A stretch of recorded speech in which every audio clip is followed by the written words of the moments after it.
Donc, déjà, moi, c'est vraiment un plaisir de faire cette formation avec toi, Ramin. Déjà pour la personne que tu es et voilà, cette amitié qu'on a.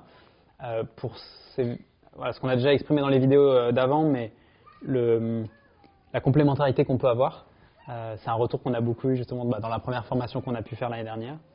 Sur le fait que tu as un leadership plutôt yang, j'ai un leadership plutôt yin. Voilà, c'est mettre des mots sur le fait qu'on est différents en fait. Et c'est ça aussi qui crée le fait que y a des participants qui se retrouvent plutôt à l'intérieur de toi, des fois plutôt à l'intérieur de moi, et puis après qui créent leur propre leadership, et c'est ça qui est vraiment intéressant.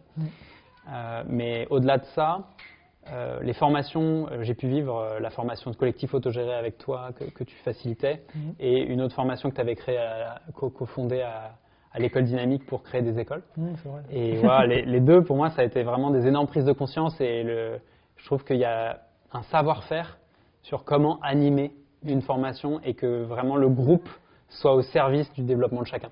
Et donc, pour moi, ça a été une évidence en fait que faire un truc sur le leadership authentique, c'était téléphoner, quoi. C'était primordial finalement, c'est l'essence même de comment mettre un collectif au service de l'individu.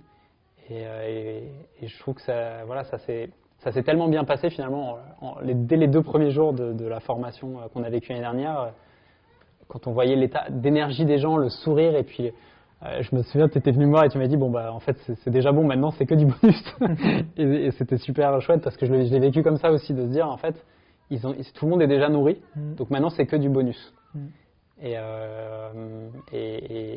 voilà, il y a eu des résultats directs en fait il y en a, c'est dès le premier jour, et puis il n'y a personne qui n'a pas eu de résultat à la fin de la semaine. Tout le monde est allé à découvrir ce qu'il avait à découvrir.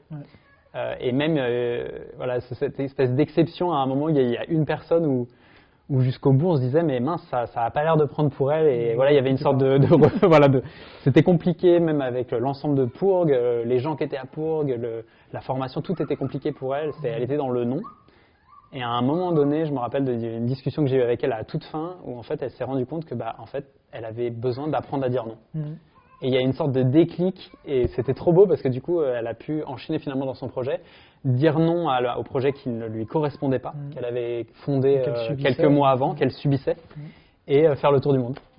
Et elle est partie faire le tour du monde. C'est incroyable, mais voilà, pour dire que même cette personne-là qui était vraiment dans une forme d'opposition à ce qui se passait, et d'un coup, son cerveau s'est retourné d'elle-même en fait, ça a émergé d'elle-même. Donc j'ai trouvé ça super beau de voir ça. Et puis sinon, oui, plein d'effets positifs, même dès le court terme, sur des gens du coup qui justement ont clarifié des projets, ont relancé de nouveaux projets, ont collaboré différemment, même entre eux. Et ça a pu être des projets très artistiques, comme des projets très, très concrets. Et puis la dernière chose que j'ai vue, que j'ai trouvé hyper riche aussi, c'est qu'il y en a, ils se sont dit, j'ai besoin de temps pour aller plus dans l'introspection. Et ça, j'ai trouvé ça... Qui était beaucoup dans le faire. Beaucoup dans le faire. Et ils ont un mouvement un pas de recul, un pas de côté, et de se dire, attends, est-ce que j'ai besoin de temps en fait Et qui se sont pris ce temps-là, et j'ai l'impression, moi, il y en a une personne que j'ai vue 6 mois après la formation, et qui me disait, mais grâce à la formation, je me suis octroyé en fait ce temps que je ne m'étais jamais donné depuis 40, 50 ans. Et voilà. Et puis sinon, sur les résultats long terme, parce que là, du coup, ça fait presque 9 mois, c'est cet enthousiasme en fait que je vois, le fait que les gens sont toujours affinent finalement, expérimentent et affinent cet état d'esprit du leadership authentique. Et ça, il n'y en a aucun d'eux qui l'ont perdu en fait. Je le sens vibrer très fort chez eux. Et c'est ça que j'aime dans les formations à Pourg et qui sont animées ici. C'est ce truc on met la graine au bon endroit, au bon moment, avec la bonne façon, et qui fait que ça pousse tout seul. Et ça prend forme. Ouais. Et puis d'ailleurs, alors vous pouvez même les voir, du coup, peut-être que ça vous intrigue de voir, mais qui sont ces gens? Alors il faut savoir que je suis en train de me marrer aussi parce que Alex nous fait des blagues, donc Alex qui a la caméra avant de tourner, donc je suis toujours en train de me marrer à cause de ça.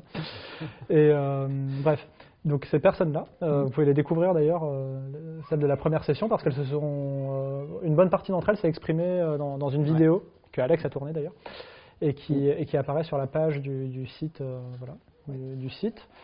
Comme ça vous donnera une idée un peu du genre d'ambiance dans lequel les personnes ressortent.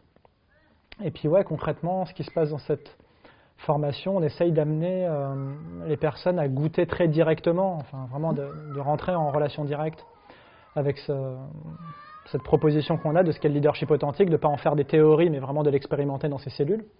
Et donc il y a une série de jeux, il y a du théâtre, il y a différents processus qui engagent les émotions. Et ça, je pense que j'ai envie de mettre un peu l'accent là-dessus, c'est que par rapport à des formations qui ont tendance à être très intellectuelles, moi je pense que voilà, c'est une croyance, je pense que les apprentissages, en fait, il y a certaines choses qu'on peut apprendre en passant par l'intellect, mais ça reste assez limité pour acquérir des apprentissages plus profonds et une certaine forme de sagesse. Et pour ça, je pense que l'émotion reste quand même la porte d'entrée la plus efficace pour aborder des apprentissages. Et une fois que les cœurs s'ouvrent et qu'on accède aux émotions des uns et des autres et qu'il y a des choses qui se révèlent, qui sont justement très authentiques et très incarnées des uns et des autres, finalement le reste, après les prises de conscience plus intellectuelles et tout, découle presque sans effort et un peu automatiquement de cette ouverture de cœur. Donc nous, on est quand même vraiment là-dedans. C'est pour ça que parfois d'ailleurs, c'est pas vraiment un stage de développement personnel non plus, mais ça peut s'en apparenter par endroits.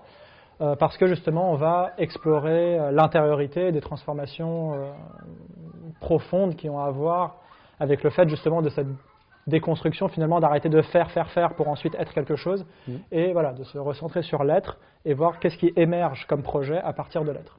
Donc c'est vraiment le fil rouge de ce stage qu'on propose et où l'objectif ultimement, oui, c'est clairement de concrétiser des impacts réels. On n'est pas là juste pour faire joli. Et j'aime bien le fait que tu aies commencé dans cette vidéo à parler des impacts concrets qu'on a créés, parce que c'est ça, enfin, je suis quand même plutôt attaché aux résultats. C'est pas juste le processus qui compte quand même, ce serait pas mal d'obtenir des résultats aussi. Et puis voilà, les personnes qui viennent à nos stages, clairement s'engagent à « j'ai envie de produire du résultat dans ma vie ». Donc quel genre de personnes viennent à nos stages? Finalement, des personnes qui sont dans un parcours qui sont en train de cheminer dans une certaine transition, voilà, qui sont en train de transformer des choses et dans leur vie personnelle et ou dans leur vie active. Et puis ce stage est un passage pour booster cette transition, pour créer un contexte favorable à ça. Voilà, et au-delà de tous les jeux et les activités qu'on propose, comme tu disais, il y a pas mal d'entraide dans le groupe aussi, où on a des formats où chacun aussi exprime où elle en est dans cette transition et reçoit des miroirs bienveillants, enfin des retours de la part des autres participants. Donc on crée vraiment un contexte où c'est le groupe, un peu comme ce qui se passe dans les élections sans candidat à Pourgue finalement, c'est le groupe qui va aussi inviter chaque participant à prendre davantage de pouvoir et de puissance dans sa vie. Ce qui est chouette aussi dans la formation, c'est qu'on a une partie en amont et une partie en aval. Donc avant la formation, en fait, il y a toute une partie de théorie en fait, qu'on va partager en ligne sur qu'est-ce que c'est que le leadership authentique, inviter à travers aussi des questions pour que la personne commence vraiment à faire le chemin. Donc ça va être surtout intellectuel au départ, et puis une fois qu'on arrive du coup dans la formation, on a un vocabulaire commun qui fait qu'on peut tout de suite aller dans de l'expérience, qui fait qu'on peut tout de suite aller plus dans le corps, dans l'émotionnel, dans l'énergie, et de pas se rester que dans l'intellect. Et après le stage, en fait, il y a cette possibilité de continuer en fait à garder cette énergie de groupe en se voyant une fois par mois via Zoom par exemple. Et donc de garder ce lien, nourrir finalement nos leaderships authentiques, notamment à travers justement le regard des autres, l'effet miroir, le partage de conseils, d'expériences. Et donc ça permet d'avoir à la fois un maximum de compréhension de ce que c'est pour soi le leadership authentique, mais aussi une envie, une motivation de continuer à expérimenter, de sentir qu'on n'est pas les seuls en fait dans cette dynamique-là, et de pouvoir aussi accompagner d'autres gens dans notre vie à vivre ce processus parce qu'on sait en parler, on sait le communiquer avec d'autres personnes. Merci, je pense qu'on arrive au bout. Ouais. Je suis content d'avoir fait ces quelques vidéos avec toi, Marc, ça a été un plaisir. Plaisir aussi, ouais. Et puis rendez-vous. C'est ça. Donc, prochainement. 12 juin, c'est ça. Voilà, la prochaine date, le 12 juin. Les prochaines dates, ouais. C'est du 12 au 18 juin. C'est ça. Et puis vous pouvez trouver les infos sur le site du village de Pourgue. C'est ça, et on met le lien dans la description. Évidemment. À bientôt. Ciao.